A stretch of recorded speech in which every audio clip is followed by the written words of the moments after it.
Bom dia, meus amigos do Facebook, do YouTube e do Instagram.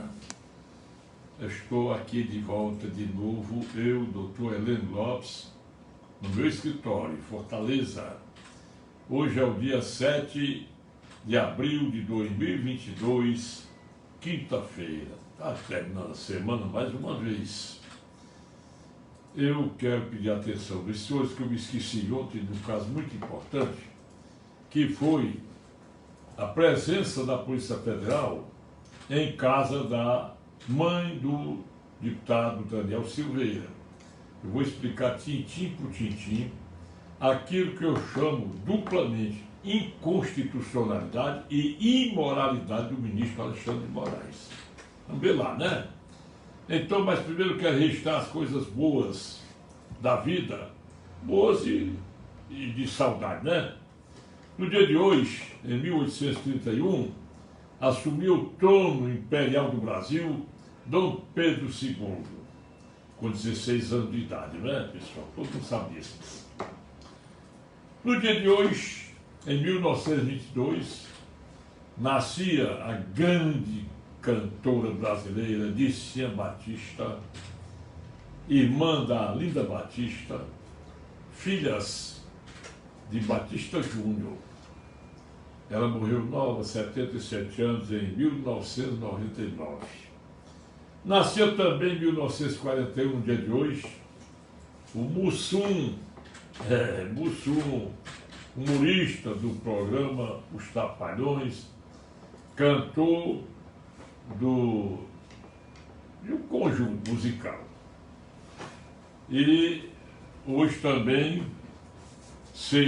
é aniversário de uma pessoa viva muito importante, uma voz diferente, voz bonita, está rico com a voz, Adilson Ramos, que nasceu em 1955, não sei bem a data do nascimento dele, não.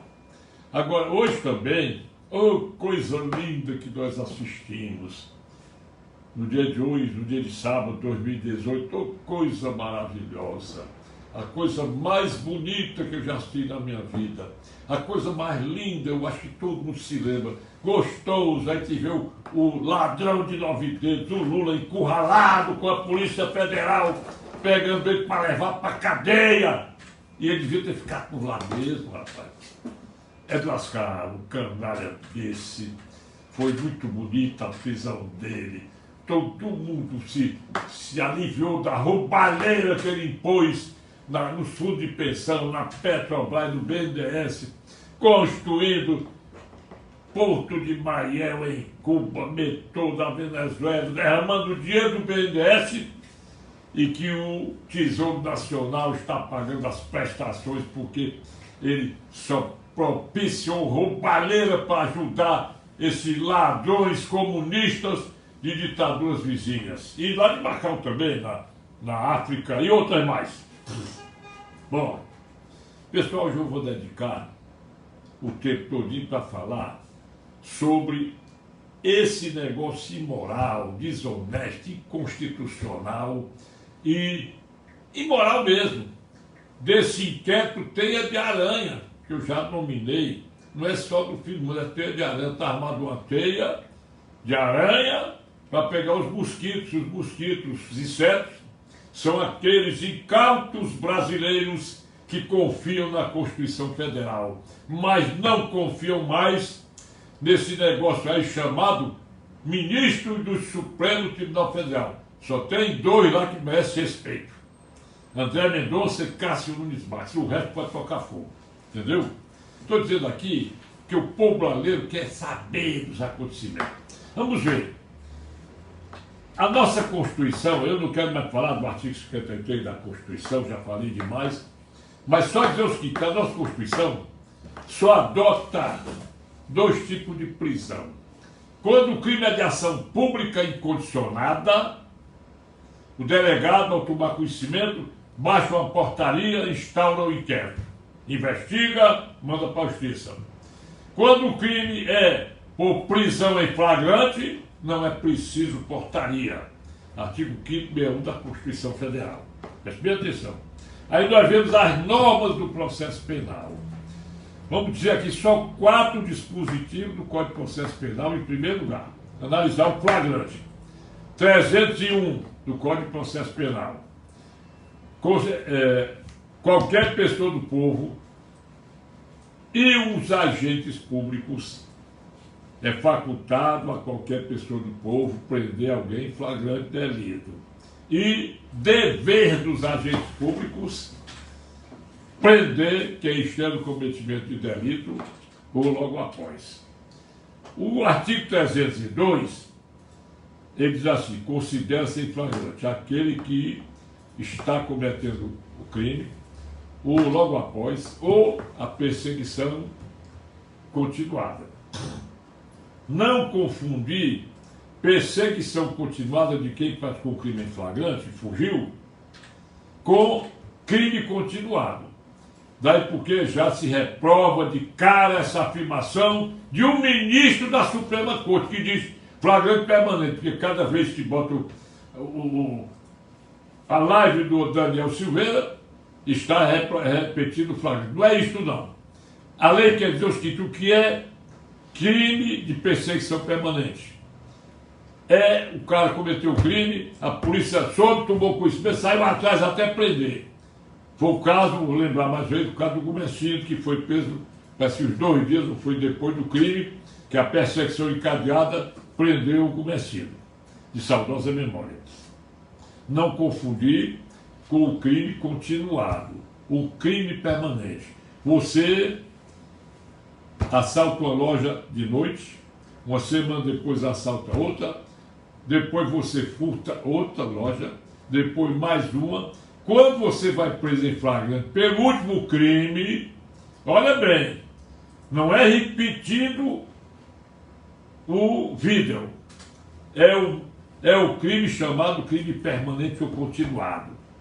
Entendeu? Aí quando vai preso em flagrante, que o delegado apura os diversos crimes cometidos. Vou dar um exemplo aqui. O caso daquele cara lá, o João de Deus, lá de Abadiana, em Goiás.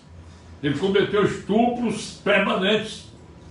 Quando foi descoberto, foi flagrante, pediu a prisão preventiva dele, e ele mesmo assim foi elogiado pelo ministro Luiz Roberto Barroso. Então, aí, quando o crime é continuado, artigo 71 do Código Penal, a pena é aumentada de conformidade com a trilha de crimes que ele praticou, de 1 a 2 terços. Bom, o artigo 302, ele diz o seguinte: considera-se em flagrante, eu já disse, né? É do Código de Processo Penal. O 304 diz das garantias que o réu tem e tal, e que quando o delegado lá no flagrante é obrigado a comunicar ao Ministério Público, ao juiz identificatório e tal. O 306 quase repete a mesma regra, dizendo nos seus parágrafos que dentro de 24 horas será dada nota de culpa ao réu, ao preso, ao autuado. Aí essa nota de culpa informo a Vossa Senhoria fulano e tal, que sua prisão em flagrante foi efetivada com um impulso dos artigos tal do Código Penal, tendo sido condutor fulano de tal, testemunha tal. Bom, agora admitamos que eu prenda um cara em flagrante, eu sou policial, eu sou uma pessoa do povo, você está fazendo um assalto em lugar ermo. Aí eu não posso levar 2 testemunhas, porque o juiz, o delegado, tem que ouvir 2 testemunhas. As 2 testemunhas podem depor sobre fatos, os fatos do crime, ou 2 testemunhas que assistiram a entrega do autuado, do preso em flagrante. Então, se o sujeito prende-o, mas não tem testemunha que o crime foi praticado no local ermo, eu chego, apresento a delegacia: o doutor está aqui, esse fulano está praticando um crime assim, tal canto, não foi possível trazer testemunhas. Ele convida 2 pessoas que estão lá: fulano, vem cá, diga aí, você prendeu em flagrante fulano de tal, o crime tal, Eu quero só que vocês sejam testemunhas do flagrante e não do crime. Então aqui as testemunhas vão depois dizendo: eu assisti quando o condutor fulano de tal trouxe presa em flagrante fulano de tal. A outra testemunha diz a mesma coisa. Essa coisa ele caminha para o juiz dentro de 24 horas, nota de culpa sujeito e tal, etc. Se você tiver, depois das garantias que ele, de acordo com o artigo 304 do Código de Processo Penal, depois que ele forma as garantias do preso, advogado, defensor público, Ministério Público, então, se o preso não indicou advogado, olha bem o negócio, ele tem que mandar uma cópia do flagrante para a Defensoria Pública. Tem também que informar imediatamente a mãe ou qualquer pessoa da família, a esposa ou filho, de que fulano tal foi preso. É o que manda a Constituição, bem narrada pelas disposições do Código de Processo Penal. Aí eu pergunto, como é que tem um inquérito teia de aranha? Um ministro expede o mandado de prisão em flagrante, que é a coisa mais esclarecente que eu já vi na minha vida, e ainda tem a coragem de dizer por escrito que o flagrante é permanente, que cada vez que eu mostro o vídeo, devia mostrar o vídeo do cachaceiro, muitas vezes e não tem nada contra ele. Aí é flagrante, e sai só na cabeça oca de quem não tem nem o cabelo na cabeça, entendeu? Todo mundo está sabendo que por trás dessa história todinha está um da quadrilha do Lula, que é o Michel Temer. Tanto é verdade que o Michel Temer é covarde e sem vergonha, né? Vamos ser assim, entre aspas. Porque quando houve aquela manifestação lá na Vila Paulista, que o Bolsonaro advertiu mais ou menos do artigo 142 da Constituição Federal, houve um rebuliço nas instituições, e quem acalmou o Alexandre de Moraes foi o Michel Temer.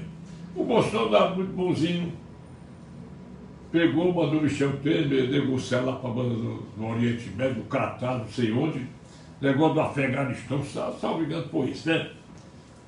Negociar para trazer brasileiro que estava fora. Eu me lembro mais ou menos disso. Agora vejam, cadê o flagrante do Daniel Silveira? Esse flagrante tem duas testemunhas. Esse flagrante foi comunicado ao juiz, que é ele próprio, o juiz. Quer dizer, que precisa comunicar que é ele próprio. O juiz é a vida, é tudo. Bom, então nós temos aí uma prisão que é uma imoralidade em pessoa, uma inconstitucionalidade. Aí vem, de repente, pobre do Daniel Silveira, quem assistiu às lives ontem, a Magda Moffat aparece na tela das redes sociais dizendo: não, tudo foi feito, combinado para ele ficar preso só uma semana. Quer dizer, que diabo de Brasil é esse que essa autoridade não tem vergonha? Magda Moffat. Aí o outro estava preso, se arrependeu, vi muita gente. Tudo isso é o envolvimento do Arthur Lira com a subordinação criminal ao Supremo Tribunal Federal, entendeu? Rapaz, é um negócio incrível. E o sujeito, quem é que arrola testemunha quando o flagrante é mandado para a justiça, que é o princípio da denúncia? Na denúncia é obrigatório o rol de testemunhas. Se não tiver, não pode. O réu é absolvido por falta de provas. Na defesa prévia tem que arrolar testemunhas. O juiz só ouve pessoas que não estão arroladas quando a instrução criminal, cadê a instrução criminal? Acontece dentro daquelas disposições dos artigos 400 a 402 do Código de Processo Penal. Onde é que estão as testemunhas arroladas? Aí para intimar a mãe do Daniel Silveira. Rapaz, isso é a maior falta de vergonha que pode existir num cara desse que por trás de uma toga, com a sua cabeça queimada pelo sol, porque não tem nem o cabelo, Fazendo um negócio desse, só dá para rir mesmo, porque isso é vergonhoso. Vergonhoso. Agora vejam isso. Os artigos 203 e seguinte do Código de Processo Penal, especialmente o artigo 206 do Código de Processo Penal. A mãe, a esposa, o filho, o irmão, eles não são obrigados a depor, podem recusar. Então, isso é incrível. A pobre da mulher ficou torturada com a presença da polícia na casa dela. É lascar, não é, pessoal? Vamos agora só fugir um pouco dos fatos. Vocês vejam o interesse de esculhambar a Constituição brasileira. Esculhambar. Não há quem possa destruir as normas do artigo 5º da Constituição Federal e o artigo 220, que trata da absoluta liberdade de imprensa. Inciso 4, é livre a manifestação de pensamento e expressão, vedado ao anonimato. 5º, 9º, mais expresso, é livre a manifestação de pensamento, expressão e comunicação, independentemente de censura ou licença prévia. Basta ser duas coisas. O Lula vive propalando aborto, aborto, aborto. O aborto é vida. Vida está lá no artigo 5º, um bocado de inciso. E no 38 está lá que os crimes contra a vida são de competência do júri. Não pode modificar nenhum desses dispositivos sem uma Assembleia Nacional Constituinte. Agora veja aqui uma coisa. Então, vamos mudar aqui de assunto para ver as coisas de ontem. Ontem, você vê a pressa. O Senado aprovou a regulamentação dos crimes de fake news. Mentir na internet é crime com pena pesada. Aí o Senado aprovou, mandaram para a Câmara. Há uns 2 anos e tal. Lá vem diz que, pelo menos eu ouvi nas redes sociais, o Alexandre de Moraes foi falar com o Arthur Lira para botar em volta, para gravar de urgência a aprovação ou não, botar no plenário com urgência. E foi ontem para o plenário. O que é urgência para a votação de um projeto de lei? É dispensar a tramitação nas comissões especiais, Comissão de Constituição e Justiça, depende do caso, Comissão de Defesa do Consumidor, isso, aquilo. Aí, o projeto perdeu por 8 votos, perdeu. Agora, por que eles queriam isso imediatamente? Para poder estar em cima das redes sociais com uma tipificação criminal inconstitucional. Por que inconstitucional? Primeiro, porque já existe a tipificação penal do crime, dos crimes de calúnia, difamação e injúria, que são crimes de ação privada, mas contra servidor público tem 2 características. Ou pode ser de ação privada, ou pode ser crime condicionado a uma representação. Vocês podem ver o artigo 145 do Código Penal, do seu parágrafo único, que diz lá que quando o crime é praticado contra servidor público, até as majorantes do artigo 141. Aumenta-se de 1/3 a 2/3 a pena dos crimes contra a honra, quando praticado contra idoso, contra servidor público, contra ministro, contra quem quer ser. Seria o caso do Alexandre, aliás, do Daniel Silveira. Agora você veja outra coisa. Primeiro, não pode haver flagrante por crime condicionado à representação.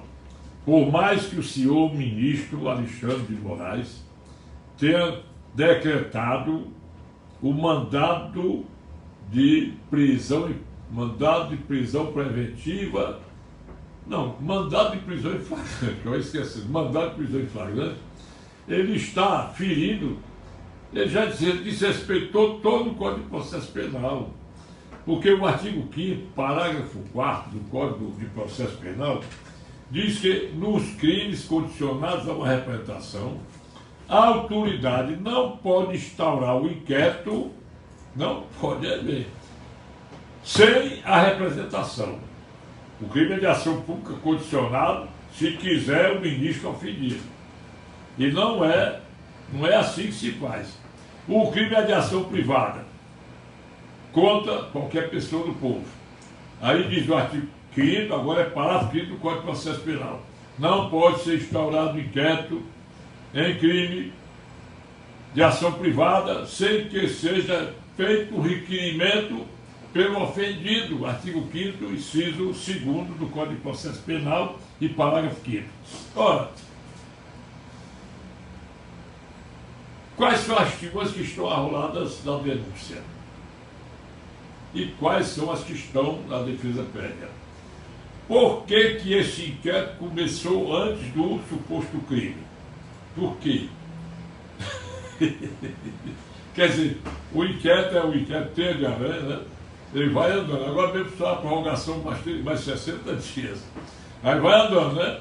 Quando cai uma aranhazinha, um mosquito, uma mosca, uma vítima, como o Daniel Silveira, abocanha, prende e diz que é mandado de prisão em flagrante. Quer dizer, tudo fere os artigos 4 a 20 do Código de Processo Penal. E aí? E aí? Achei bom. Outra coisa também que merece destaque. Estavam doidinhos para julgar aí esse processo aí do presidente Bolsonaro sobre a Covaxin, não, sobre o arquivamento daquele processo da Covaxin, né? Aí plenário, tudo, Paulo André Mendonça botou água na fervura, pediu visto. Isso é que tem que fazer, rapaz. Fazer. Se pode precipitar a Constituição Federal para favorecer esses esquerdopatas. Outra coisa, esse inquérito das fake news que ia ser para urgência ontem, olha, tudo esquematizado. Quem foi Orlando Silva e quem é Orlando Silva? Orlando Silva, grande cantor brasileiro, a voz inimitável, a maior voz do cantor dos tempos dourados.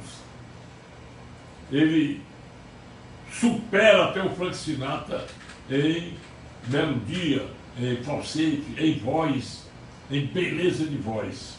Morreu no dia 7 de agosto de 1978, a segunda-feira, eu me lembro, conheci pessoalmente.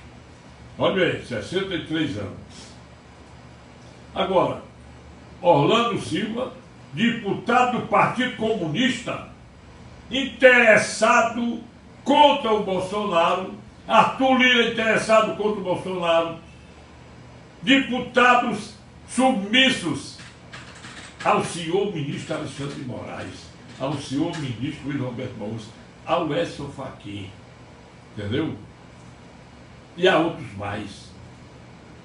Foi ele que relatou, vamos punir com o crime, vai ser agora de ação pública, tal, porque mentira na internet é crime, mas mentir fora da internet, como Lula mente, que são o diabo, mentiroso, sem vergonha, vagabundo. Eu duvido que o Alexandre de Moraes tenha coragem de expedir um mandado de prisão em flagrante do Lula. Ele está aí todo dia fazendo apologia ao crime. Ele diz abertamente: mataram um jovem que ia roubar um celular para vender e comprar comida, comprar alimentação. Aí aborto tem que ser, quer dizer, está fazendo apologia ao aborto, que é crime contra a vida. Está lá até no artigo 2º do Código Civil. Tribunal do Júri, artigo 74 do Código de Processo Penal, regulamentando o artigo 5º, inciso 38 da Constituição Federal. Quer dizer, então, ele está lá. Outra dele, querer, elogiando a Venezuela, Cuba, Nicarágua, Macau, tudo, ainda diz abertamente, isso eu assisti, eu ouvi ele dizendo que ele acha o socialismo lá da China muito excelente, que vai implantar no Brasil o socialismo chinês, para não dizer comunismo. Quer dizer, um sujeito desse, crápula, descarado, não pode receber voto do homem de bem, do homem de bem. Essas pesquisas são fajutas, são inventadas, porque quando ele mesmo não pode sair à rua, me chamam de ladrão, tem que suportar. Não é só ladrão, ele é vagabundo, desmoralizado, comunista, ateu. É o maior larápio que a história da humanidade já teve em todos os tempos. Para terminar, eu vou reproduzir aqui o pensamento do Charlie Chaplin, aquele do filme mudo, o homem que escreveu, como é o nome da música? É Suave a Noite, não. Depois eu digo. Ele diz lá, eu gosto de andar na chuva para ninguém ver minhas lágrimas. Bom, né? Bom dia para vocês, rapaz. Eu tenho umas perguntas à direita, mas estou cheio de o que fazer e sem tempo. Especialmente hoje que eu tenho 2 audiências virtuais no escritório, vou ficar por aqui. Bom dia para vocês. Vocês podem pedir músicas dos anos dourados para o meu programa, Morrendo de Saudade pela Rádio Assunção, Fortaleza, cadeia com a Rádio Web Pajeú, radiovc.com. Ou então pedir uma manifestação de qualquer direito seu. Tem um bocado de perguntas, eu vou devagarinho. Amanhã eu estou dissecando algumas. Através do meu WhatsApp, com a mensagem só de voz ou de texto, pequenininha a mensagem que dá tudo certo. Para você me assistir no Facebook, basta você abrir o Facebook e pesquisar pelo nome Heleno Lopes, que você acha. Mesma coisa o YouTube, Heleno Lopes. Mesma coisa o Instagram. Para evitar de estar decorando, @.com e tal. Meu WhatsApp, 85 é o DDD, 999-453883. Obrigado a vocês, bom dia e até amanhã.